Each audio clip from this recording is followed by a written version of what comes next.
La zone euro traverse-t-elle un trou d'air? C'est en tout cas ce que peuvent laisser penser les chiffres de la croissance au troisième trimestre 2018 que vient de publier Eurostat.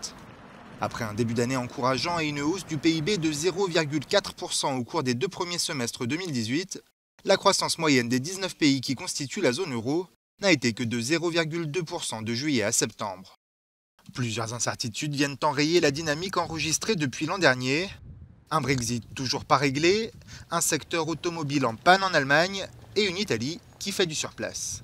Les derniers chiffres publiés par Rome révèlent un coup d'arrêt de la croissance du pays depuis l'été, après 3 années de hausse continue du PIB. Le ralentissement amorcé depuis le début de l'année s'est confirmé, croissance nulle au cours du dernier trimestre.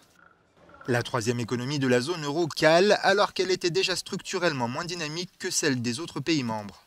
Des mauvais chiffres qui arrivent en plein bras de fer autour du budget italien entre Bruxelles et la coalition Ligue Mouvement 5 étoiles. Le gouvernement populiste en place à Rome depuis le mois de juin table toujours sur une croissance d'1,5% en 2019 pour financer ses mesures fiscales et sociales qui créeront un déficit de 2,4% du PIB.